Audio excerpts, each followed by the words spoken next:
Hello and welcome back to Debt Free Life. My name is Sarah and today we are closing out my budget for the pay period of June 16th to June 29th. I know I'm really late on this.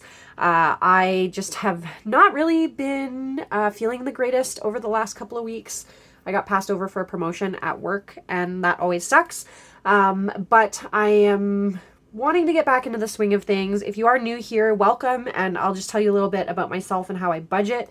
So I budget for my family of three, so me, my husband, and our 4-year-old daughter. We live in Winnipeg, Manitoba, Canada. So obviously all of our money is in Canadian dollars, and we have, Canadian savings accounts and things like that. So it might sound different if you're in the States. I know a lot of my viewers are in the US.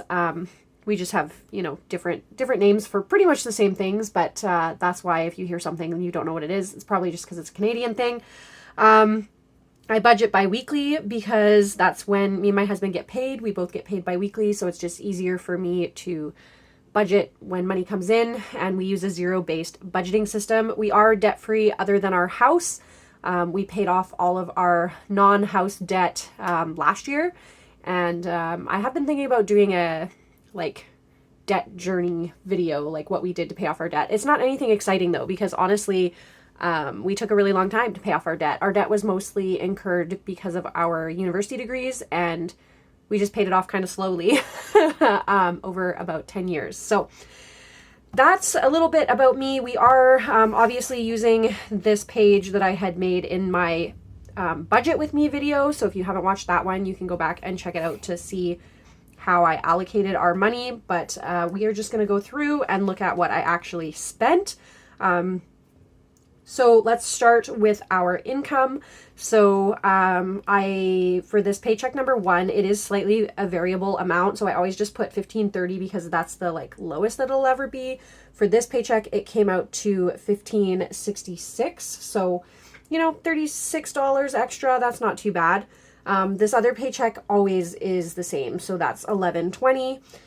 The float, I should explain this if you're new here, this money is money that was already sitting in my bank account because I am ahead on my bills, so I always save out of each paycheck an amount for the next month's bills. So this money was saved in, what's the month before June? May. We did have some unexpected money come in this pay period. We had $285 that was our child tax benefit, which I honestly thought we weren't going to be getting anymore. I think starting in July we won't be getting it anymore because our income has gone up from last year, and the way that child tax benefit works in Canada is it's based on your previous year's income, and we were already getting nearer to the low end of the amount. I haven't actually checked to see if we are going to be getting it in July. So for my July budgets, I just assumed that we aren't, but I had forgotten that June was included with last year for the child tax benefits. So $285 for that. And then I also got $12 that was weirdly an e-transfer that I had sent to my sister that she never accepted, and so it just came back into my account. So I have to kind of deal with my sister and see what's going on with that. But so that was an extra $297 that we ended up with. That was bonus money, if you will. So I'm going to add all of these numbers together so that we can see how much money we were working with for the pay period. Okay, so we had $3,460 for the pay period. Now, our fixed expenses for childcare, it was in fact zero. TFSA, this is stands for tax-free savings account. This is an automatic withdrawal, so that went through. RSP stands for registered retirement savings plan. This is some of our retirement, not all of our retirement, because me and my husband both also have retirement plans with work that are really, really good. So this is just extra, and that came out. Now, all of these things with little stars or asterisks, I can't say that word, asterisks next to them were things that were in the float. So these came out. I will say though that I think my phone bill was actually lower than I expected it to be. So it was $141 instead of $150. I think that might be because we have finished paying off my husband's phone or something like that. Oh my goodness, do you hear those cars? That was really loud. I will also say hydro, in case you're wondering what that is. That's our electricity here where I live. It's called hydro. The company that provides electricity is called Manitoba Hydro, and all of our electricity is produced by hydroelectric power, so that's why we call it hydro, in case you were wondering. And that I am on a budget, so even though in the summer we don't have as much heating that we have to do, we have cooling instead, we just pay the same amount every month. And actually at the end of July, I think it's end of July or maybe end of August, I'll either have a credit or I'll have an amount owing depending on how we did. I haven't actually checked that. So that's something I need to remember for future budgets. So let's add all these numbers together. 0 plus 25 plus 100. Why did I add the 0? That was really weird. Do you ever do stuff like that where you're just on like autopilot? So this was $593 worth of spending on fixed expenses. So let's take, because we are doing zero-based budget, right? So each category, we want to take the total and subtract this amount out of that so that we know how much money we have left for the next category. So $3,460 we started with, we are taking out $593, which we spent on our fixed expenses, and that is going to leave us with $2,867. Now this next category, this is what I call my future fixed expenses. So this is where I save for next month's bills. So you can see I've just written bills for July. I don't have my little sticky notepad nearby, but if you've watched my other videos, you know I've written out and calculated all of my bills, with the exception of childcare. I haven't added that into my month ahead yet, but all of the other bills, so like my hydro, my phone bill, our cable bill, I'm trying to think of what else is on there, like the banking fees, all of that kind of stuff is in this $819. So this $819 is going to cover all of my bills for July, with the exception of my mortgage, which also includes my taxes, and it also doesn't include my childcare. But like that $819 is everything else.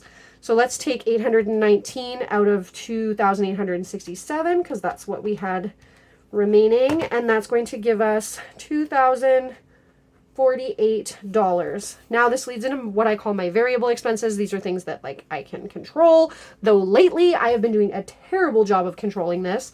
I had increased, no, I'm not on this one. I'm getting ahead of myself. See, because I waited so long to close this out, I'm already thinking of closing out my next pay period, which like I'm filming this on Tuesday and the pay period ends on Thursday, so I'm already thinking of the next one. But here we had $400 for groceries, $100 for miscellaneous, $50 for eating out, and $150 for fun, which includes $50 for my husband, $50 for me for spending money, and then $50 that we can spend on stuff for my daughter.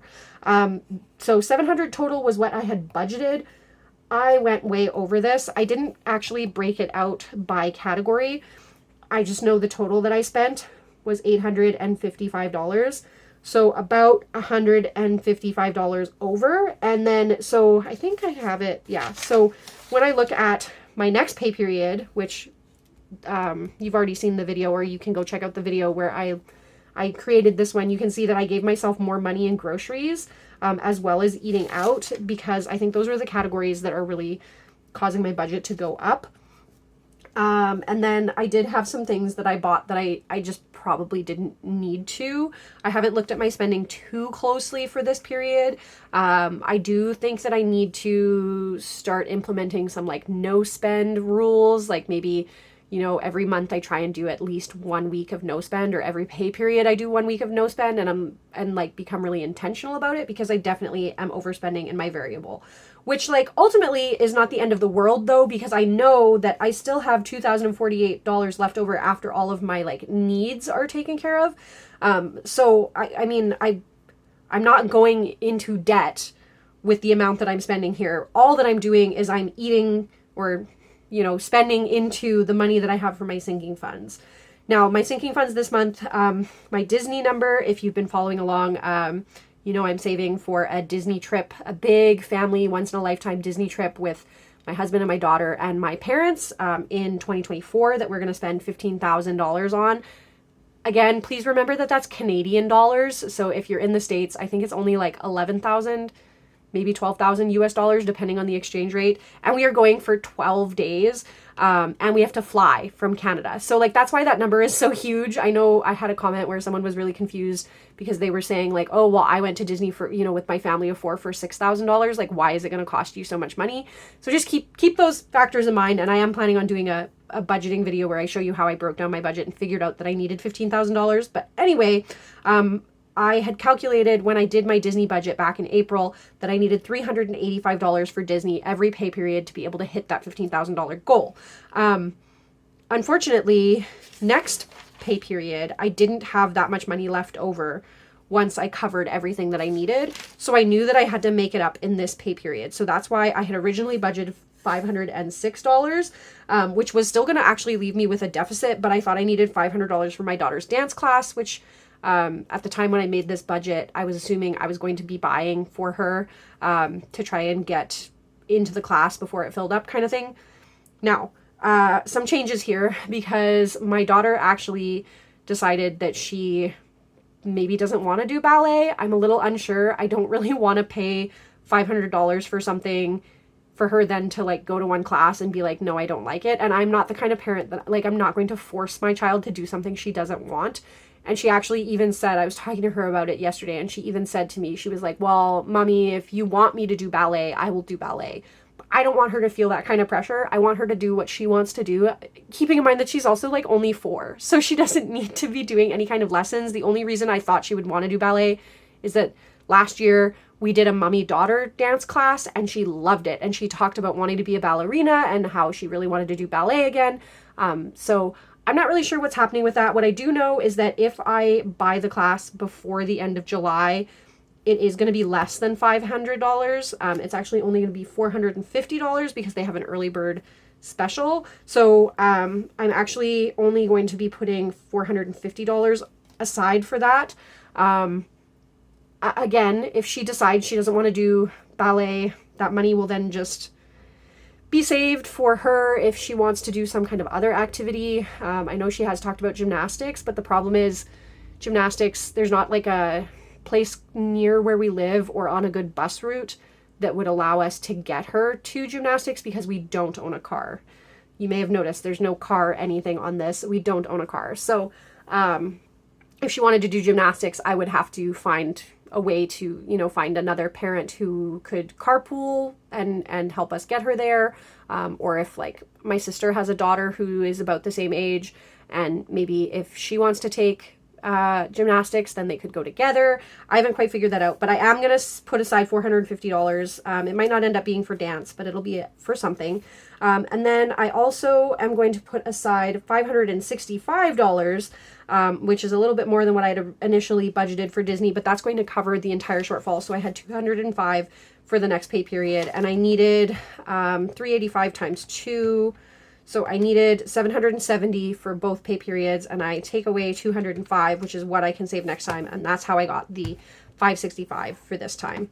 I never did the calculation here to see how much money I had to play with in my sinking funds. So $2,048, which is what I had left after future fixed expenses. I take away the $855 that I spent here, and that is going to give us $1,193. So that number is actually higher than what I had budgeted, and that's because of this found money that came into play.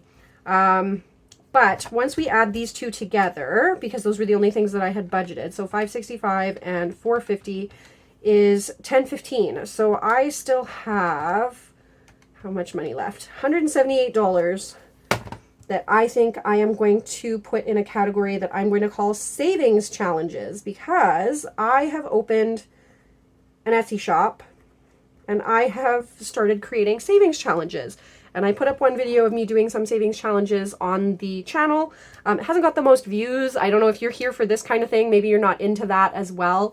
But you can always go check out my Etsy shop and see the different savings challenges. I'm putting up new ones like every other day kind of thing, building up my stock in there. But I'm just going to take that $178. I'm going to use it for my savings challenges. And then ultimately all the money that goes into my savings challenges is going to go towards my other sinking funds other than Disney. So things like my Christmas fund, clothing and gifts, my garden, birthday fund, like all of those sinking funds. I have a whole video about my sinking funds. If you want to check that out, I will be sure to link it down below.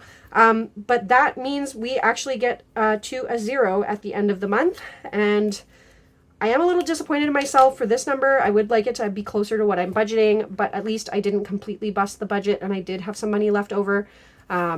I need to get better about anticipating my actual like income. Like it does feel kind of nice when you get like extra money. And I would always say if you're budgeting, if you're new to budgeting especially, like go for the lowest number. Like that's the reason I always put 1530 here, is because that's the lowest that could ever be. So then when I get that extra $36, it's like, oh, well, that's just like a nice bonus. Yeah, overall though, you know, it is what it is. I've been kind of not paying as much attention to my spending as I need to. I think in my next closeout video, I might do an itemized list of everything that I spent on. Let me know in the comments down below if that would be of interest to you. And then that way I can be like even more accountable. I'm also going to do a video about my Disney trip, like I said, my budget for that. And then I'm also going to be doing some more cash stuffing, savings challenges. That's cashless cash stuffing, because I don't really deal in cash, but I use prop money. And so if you want to check those out, also go ahead and do that. Consider subscribing if you are interested in following along my journey of staying debt-free and having fun and living life and, you know, doing the things we want to do while still being financially responsible. Yeah, thanks for watching, and we'll see you next time.